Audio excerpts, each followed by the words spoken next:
ஓம் சாய்ராம். என் அன்பு குழந்தையே, உன் சாயப்பா நான் பலமுறை கூறியும் கேட்கவில்லை. இது உனக்கு நான் தரும் கடைசி வாய்ப்பு என் செல்லமே. தவற விட்டு பிறகு வருந்தாதே என்று முன்னையே தான் நான் கவனித்து வருகிறேன். உன் எண்ணம் தடுமாறும் போதும் உன்னை நல்வழிப்படுத்த தூய சிந்தனைகளை அள்ளி அள்ளி தந்து கொண்டிருக்கிறேன்.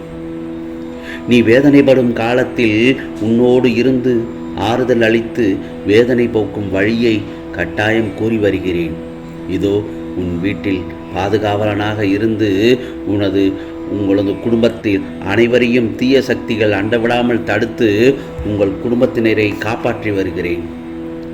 உன் இல்லறத்தில் நல்லறம் காக்க ஒவ்வொரு நிமிடத்திலும் உன் மனதில் எச்சரிக்கை செய்வேன். ஆம் செல்லமே, உன் தேவைகளை அறிந்து எது எது தேவையோ அந்த நேரத்தில் கண்டிப்பாக உனக்கு நான் கொடுத்து வந்து கொண்டிருக்கிறேன். உன் மனதில் சத்திய தர்மத்தை மட்டும் புகுத்துவேன். எதுவும் நிரந்தரம் இல்லை என்பதை உணர வைத்து எளிமையாகவும் ஏழ்மைக்கு உதவி செய்யவும் மனதை தூண்டுவேன் என் செல்லமே. மேலும் உழைப்பின் தத்துவத்தை எடுத்துரைத்து உன் உழைப்பில் வருவதை கொண்டு வாழ வைப்பேன். நான் சொல்வது உனக்கு புரிந்திருக்கும், மனதிற்கு இனிமையாக இருந்திருக்கும். யார் உன்னை வெறுத்தார்களோ, யார் உன்னை உதாசீனப்படுத்தினார்களோ, யார் உன் நம்பிக்கைகளை எல்லாம் கெடுத்தார்களோ அவர்கள் முன் நீ மென்மேலும் வளர்ச்சி அடைந்து உன் வாழ்வில் வெற்றி பெறப் போகிறாய். விரைவில் உனது பிரச்சனைகளை தீர்த்து உன் வாழ்க்கையில் நிம்மதியையும் மன நிம்மதியும் நான் சாயப்பா உனக்காக அளிப்பேன். இது சாயப்பாவின் சத்திய வாக்கு. கவலைப்படாதே, உன் சாயப்பா நான் இருக்கிறேன் என்பதை நீ மறந்துவிடக்கூடாது. உனது துயரங்கள், உனது வியாதிகள், உனது கடன் சுமைகள் அனைத்தும் உன்னை விட்டு விலகும் காலம் வெகு விரைவில் வந்துவிட்டது. கூடிய விரைவில் நீ விரும்பும் எண்ணங்கள் நிறைவேறும், செல்வம் பெருகும். உனது வளர்ச்சியையும் நீ மகிழ்ச்சியாக இருப்பதையும் பார்ப்பதற்கு உன் சாயப்பா உன்னோடு வந்து கொண்டிருக்கிறேன். துயரங்களின் தாக்கத்தை தாங்க முடியவில்லையே என்று மட்டும் புலம்பி விடாதே. ஏனென்றால் உன் பாரத்தின் பெரும்பகுதியை நான் சுமந்து கொண்டிருக்கிறேன். உன்னை நான் எந்த நேரத்திலும் கைவிட மாட்டேன். ஒன்று மட்டும் நல்லா தெரிஞ்சுக்கோ என் செல்லமே. மனதையும் வாக்கையும் செயலையும் ஒருமுகப்படுத்தி நேர்மையாகவும் உள்ளபூர்வமாகவும் செயல்படுத்த பழகிக்கொள். அவ்வாறு உன் வாழ்வில் நீ செயல்பட துவங்கினால் உன்னுடைய துக்கங்கள் அனைத்தும் ஒரு முடிவுக்கு வரும். அனைத்து துன்பங்களும் விலகும் நேரம் வந்துவிட்டது. என் செல்ல பிள்ளையாகிய நீ எதற்கும் பயப்பட வேண்டாம். எல்லாம் விரும்பியது போல் நல்லதாகத்தான் நடக்கப் போகிறது. ஆம் செல்லமே, நீ பேசும் செய்யும் காரியங்களை கவனமாக செய்ய வேண்டும் என்று நான் உன்னை பலமுறை எச்சரிக்கை செய்கிறேன். வாழ்க்கையில் நீ பேசும் செய்யும் ஒவ்வொரு காரியங்களையும் அதில் முழு மனதோடு ஈடுபாடோடு கவனமாக செய். நீ ஒன்று நினைத்து இருப்பாய், ஆனால் அதை புரிந்தவர்கள் அதே கோணத்தில் அதே மாதிரிதான் புரிந்து கொண்டிருப்பார்கள் என்பது இல்லவே இல்லை. என்றைக்கும் பேசுவதற்கு முன் கவனமாக யோசித்து பேசு. எந்த இடத்திலும் நிதானத்தோடு செயல்படு.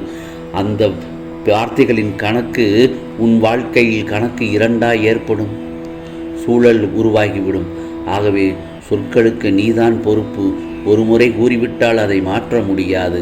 அதனால் பேசும்போது கவனமாக பேசு என்று உன் சாயப்பா உன்னை எச்சரிக்கை செய்கிறேன். வாழ்க்கையில் இறப்பு ஒன்றுதான் முடிவு என்று நினைத்து விடாதே.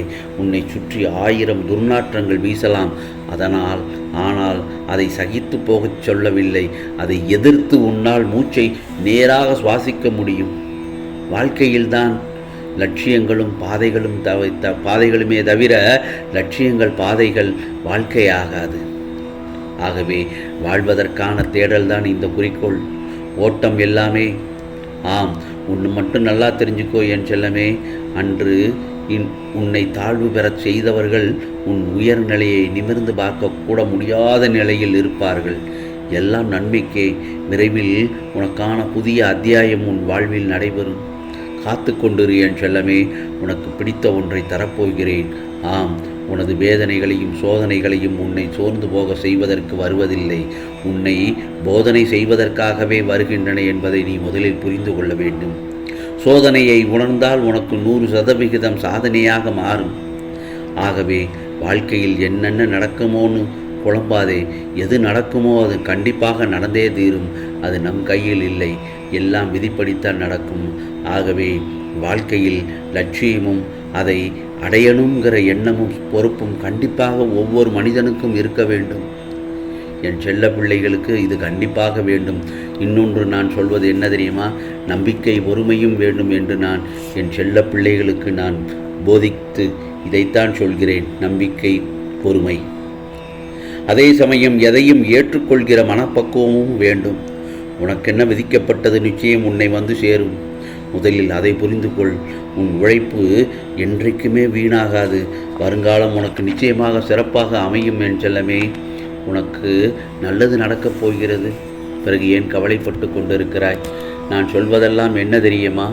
நான் சொல்வதை தவிர்க்க விட்டு பல முறையும் கூறியும் உனக்கு நீ கேட்கவில்லை. இது உன் சாயப்பா தரும் கடைசி வாய்ப்பு. தவற விட்டு விடாதே. உனக்கு நல்லது நடக்கப் போகிறது. கவலை, கோபம், பதற்றம், குழப்பம் இவற்றையெல்லாம் மனதை விட்டு தூக்கி எறிந்து விடு. உனக்கானது நல்லதாகத்தான் நடக்கப் போகிறது.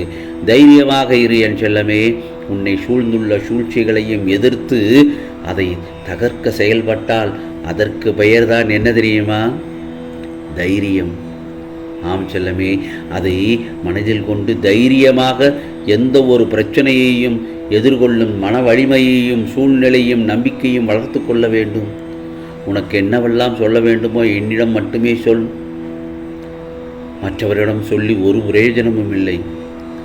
அவர்கள் நீ சொன்ன பிறகு, நீ சொல்லி அந்த இடத்தை விட்டு நகன்ற பிறகு அவர்கள் மனதார சிரித்து ரசித்து சிரிப்பார்கள் நீ படுகின்ற கவலைகளை நினைத்து. ஆகையால் யாரிடமும் உன்னுடைய கஷ்டத்தை பகிராதே. உன் இல்லறம் நல்லறம் தெரிந்தவர்களிடம் மட்டும் உன் கஷ்டங்களை பகிர்ந்து கொள். இல்லை என்றால் எல்லாவற்றையும் என் மீது பாரத்தை போட்டுவிடு. என் நாமத்தை கூறி உன்னுடைய பிரச்சனைகளை எல்லாம் தீர்த்துக்கொள். ஆம் செல்லமே, நான் உன்னை வெளியில் கொண்டு வந்து விடுவேன். தைரியமாக இரு. கஷ்டமே தெரியாமல் உன்னை நான் வெளியில் கொண்டு வந்து விடுவேன். உனது கர்ம பலன்கள் அனைத்தும் உன்னை விட்டு நெடுந்தூரம் சென்று விட்டது. அனைவரும் பார்த்து வியக்கும் வண்ணம் நீ எதிர்பாராத தருணத்தில் வாழ்க்கையில் உன்னை உயர்த்தப் போகிறேன் உன் சாயப்பா. மனதில் எதையோ நினைத்து வேதனையில் இருக்கிறாய். வேதனை தீர்ந்து இனி உனக்கு மகிழ்ச்சி வரப்போகிறது. என் மேல் பாரத்தை போட்டுவிட்டு நிம்மதியாக இரு. நீ என்னிடம் வைத்த கோரிக்கையை எப்போது நிறைவேற்ற வேண்டும் என்று சிந்தனையில் உள்ளேன். விரைவில் உன் எண்ணம்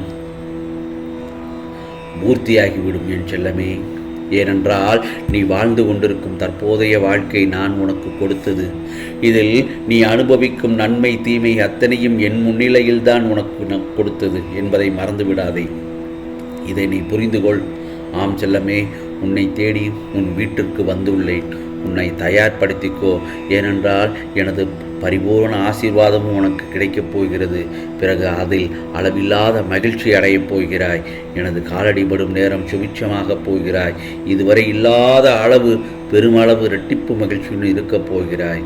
ஆம் செல்லமே, உனக்கானது நல்லதொரு வாழ்க்கை அமையப் போகிறது. நல்லதே நடக்கும், நல்லதே நடக்கும். ஓம் சாய்ராம், ஓம் சாய்ராம். ராம்ஜி அருள் கிடைக்கட்டும்.